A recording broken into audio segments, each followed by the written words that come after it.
रोहतास कैमूर की बड़ी खबरें देखिए हमारे साथ कुछ मिनटों में।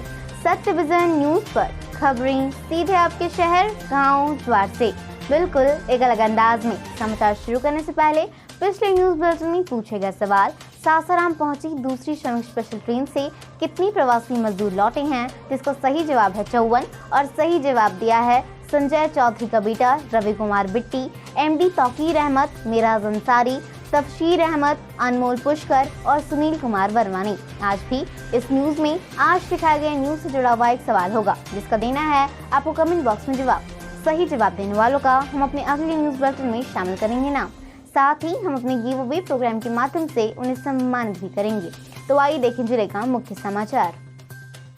मजाक में भिड़ गए दो गुट, छतों से हुई रोड़ेबाजी, कई जख्मी।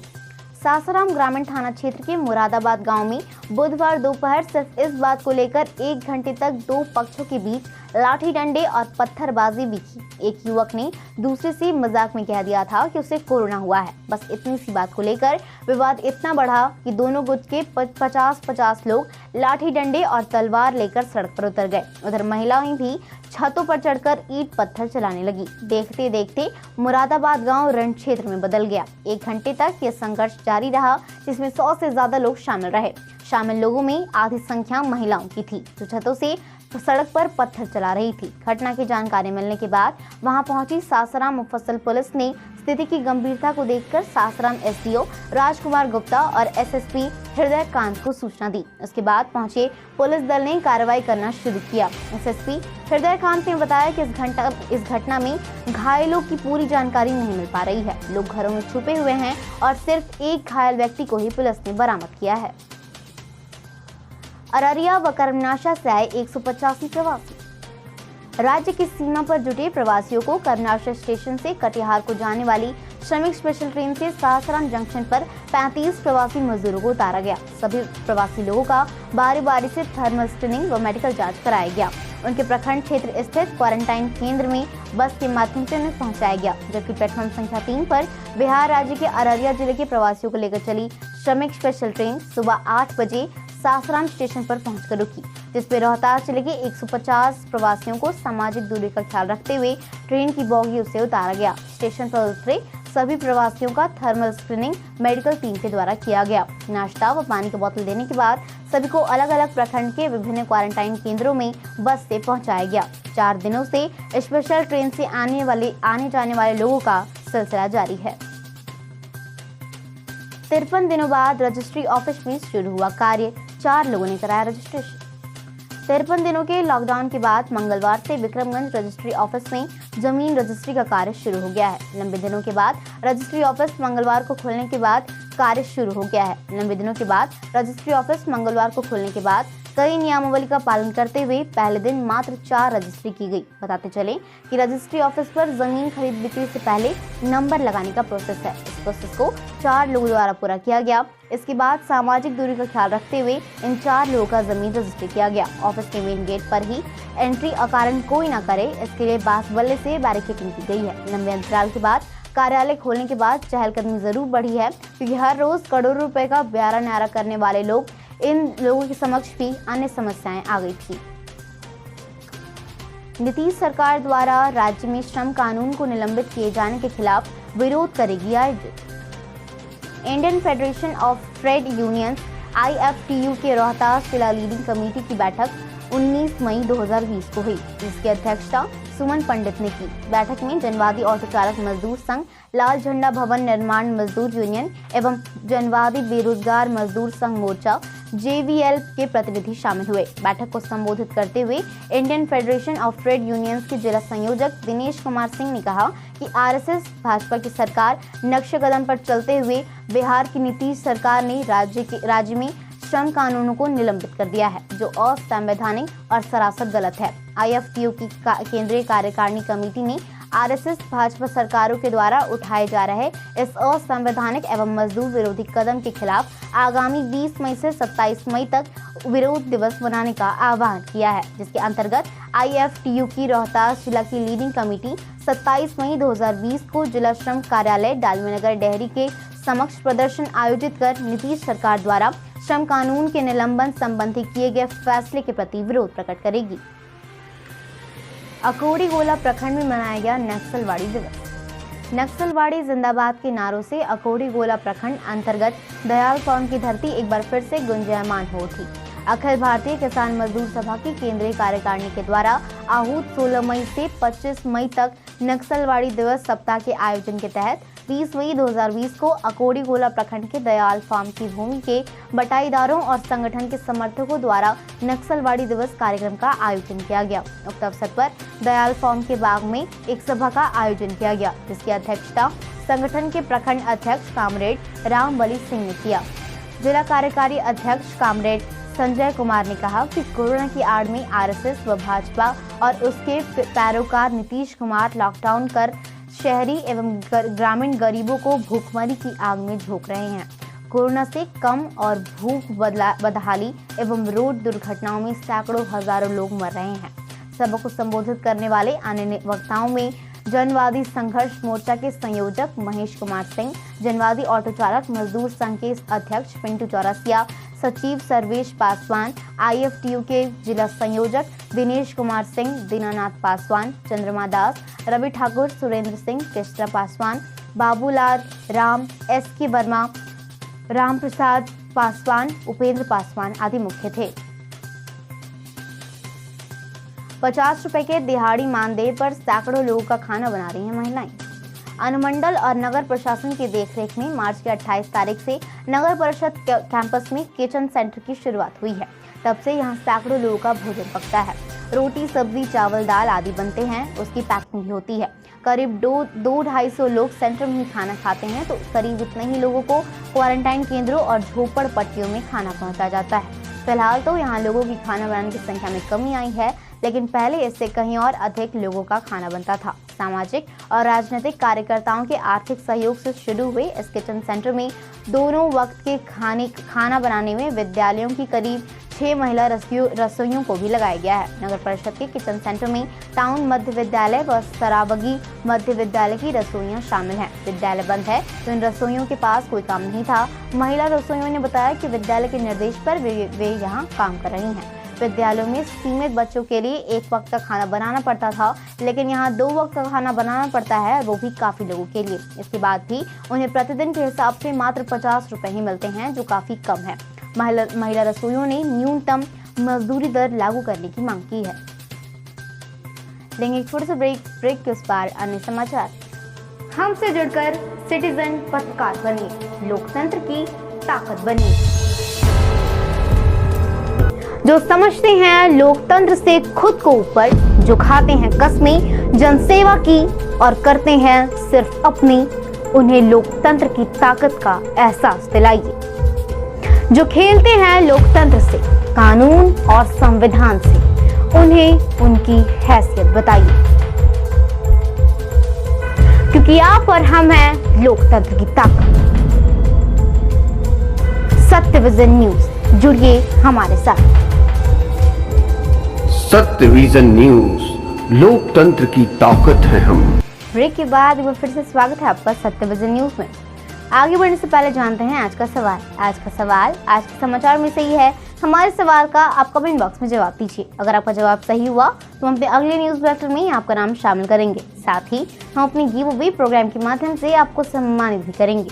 तो आज का सवाल है, कैमूर में कितने जीविका समूहों का गठन किया गया है? Option number A 1067, option number B 1000। अपना जवाब हमें कमेंट बॉक्स में बताएं। बढ़ते हैं समाचारों की ओर। पतलुका का क्वारंटाइन सेंटर बना प्रवासी मजदूरों के लिए आदर्श। राज्य में एक तरफ क्वारंटाइन केंद्रों पर कुव्यवस्था को लेकर कई जगहों पर हंगामा मच रहा है, लेकिन इसी बीच तिलौथर प्रखंड के मध्य विद्यालय पतलुका क्वारंटाइन केंद्र पर दी जा रही व्यवस्था दूसरे क्वारंटाइन केंद्रों के लिए नजीर बन सकती है। यहाँ मिल रही सुविधाओं से प्रवासी मजदूर काफी खुश दिख रहे हैं। यहाँ की दिनचर्या प्रबंधन किसी हॉस्टल जैसी है। इस केंद्र पर सुबह 6 से 7 बजे तक नियमित तौर पर प्रशिक्षित योगाचार्य के द्वारा योग कराया जाता है। नाश्ते में गुड़ और चना दिया जाता है। इसके बाद खाने में दाल, चावल व सब्जी मिलती है। शाम को विद्यालय के मैदान में सभी मजदूर शारीरिक दूरी का पालन करते हुए दोबारा व्यायाम करते हैं। मनोरंजन के लिए बरामदे में प्रधानाध्यापक के द्वारा LED टीवी लगाया गया है, जिस पर सभी लोग देर रात तक समाचार भी देखते हैं। जिले में अब उपलब्ध होगी डायलिसिस की सुविधा। कोरोना संकट काल में जिले वासियों के लिए एक अच्छी खबर है। सदर अस्पताल में न सिर्फ डायलिसिस यूनिट की सुविधा फिर से बहाल होगी, बल्कि इसमें विस्तार भी किया जाएगा। दरअसल स्वास्थ्य विभाग सदर अस्पताल में 5 डायलिसिस मशीन लगाने जा रहा है। इसके लिए विभाग ने निजी फर्म के साथ करार भी कर लिया है। एजेंसी के साथ करार के बाद जल्द ही अस्पताल में डायलिसिस यूनिट में विस्तार किया जाएगा। विभाग से मिली जानकारी के मुताबिक राज्य के सभी 38 जिलों में डायलिसिस यूनिट की सुविधा उपलब्ध हो सकेगी। इसके लिए राष्ट्रीय स्वास्थ्य मिशन के तहत निजी साझेदारी के अंतर्गत राज्य के 19 जिलों में डायलिसिस इकाई की स्थापना एवं संचालन करने के लिए राज्य स्वास्थ्य समिति बिहार द्वारा Nephrocare Health Services Private Limited Hyderabad के साथ इकरारनामा हस्ताक्षरित किया गया था। अब बाकी बचे जिलों में इसकी स्थापना के लिए इकरारनामा पूरा कर लिया गया है। मुखिया के पति की हत्या के बाद मुख्य आरोपी की संपत्ति कुर्क। चकन्हा पंचायत के मुखिया पति पप्पू यादव की हत्या मामले के मुख्य आरोपी पंकज यादव के घर पुलिस ने संपत्ति की कुर्की जब्त की है। इंद्रपुरी थाना क्षेत्र के सिकारिया जंप स्कूल के समीप चकन्हा पंचायत के मुखिया पति राजद नेता मनोज कुमार सिंह और पप्पू यादव को 25 अप्रैल की रात अपराधियों द्वारा सिर में गोली मार दी गई थी, जिसके बाद बनारस ट्रामा सेंटर में इलाज के दौरान 3 दिनों बाद उनकी मौत हो गई थी, जिसमें मुखिया पूनम देवी द्वारा इंद्रपुरी थाने में प्राथमिकी दर्ज कराकर फर्द बयान दर्ज कराया गया था।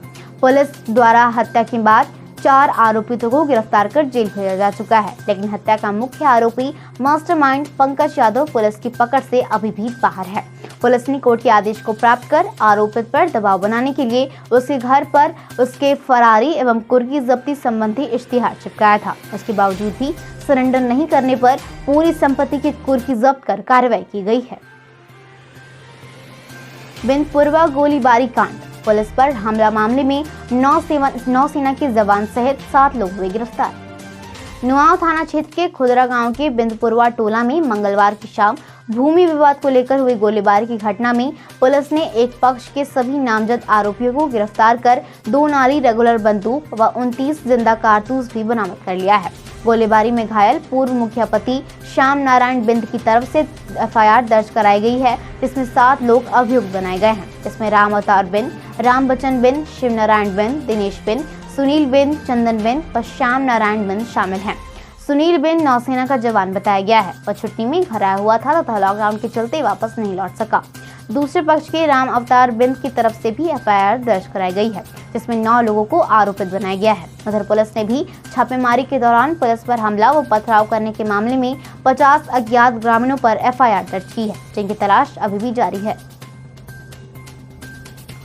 11 प्रखंडों के 824 वार्डों में 1017 पेयजल परियोजनाओं के तहत लगेंगे 955 ट्यूबवेल। कैमूर जिले के विभिन्न प्रखंडों के हर गांव के बसावट तक नल का जल पहुंचाने का लक्ष्य है। इसके लिए 7 निश्चय योजना के तहत नल सभी घरों में लगाया जा रहा है। जिले के 11 प्रखंडों में 824 वार्डों में कुल 1017 नल जल परियोजनाएं लगाई जानी हैं। वहीं वार्डों में सुविधा के अनुसार 2 से 3 योजनाएं दी गई हैं। इनमें से 955 योजनाओं के ट्यूबवेल कार्य पूरे किए जा चुके हैं। 951 नल जल परियोजना पूरी कर इनके घरों तक पानी की आपूर्ति शुरू कर दी गई है। 153 अन्य योजनाएं भी चालू हैं। 53 पूरी की जा चुकी योजनाओं में बिजली कनेक्शन नहीं होने के चलते घरों तक पानी की आपूर्ति नहीं हो पा रही है। लोक स्वास्थ्य अभियंत्रण विभाग के आधिकारिक जानकारी के मुताबिक जिले के 824 वार्डों में 1017 नल जल योजना लगाने का दायित्व पीएचईडी को मिला है। अन्य वार्डों में नल जल योजना का क्रियान्वयन ग्राम पंचायतों द्वारा किया जा रहा है। कैमूर जिले में सब्जी उत्पादक की फसल हो रही बर्बाद, परिवार की जीविका चलाने में आ रही मुश्किलें। वैश्विक महामारी कोरोना के चलते लगाए गए लॉकडाउन में प्रखंड के सब्जी उत्पादक किसानों के सामने आर्थिक समस्या खड़ी हो गई है। उनके खेतों में सब्जी का उत्पादन तो हो रहा है, लेकिन उन्हें खरीदार नहीं मिल पा रहे, जिसकी वजह से उन्हें औने पौने दामों पर सब्जियां बेचनी पड़ रही हैं। प्रखंड क्षेत्र के सब्जी उत्पादन किसान श्रीकांत यादव, कर्पूर चंद्र चौधरी, शिवानंद, पप्पू चौधरी व वशिष्ठ यादव ने बताया कि उनका परिवार सब्जी की खेती पर ही आश्रित है। पूरे परिवार का पालन पोषण इसी से होता है। रात दिन कड़ी मेहनत के बाद जब खेतों में सब्जी की फसल तैयार हुई तो अब ग्राहक नहीं मिल रहे हैं, जिसकी वजह से उनकी माली हालत खराब होती जा रही है। जिले में जीविका की महिलाओं का कारोबार ठप।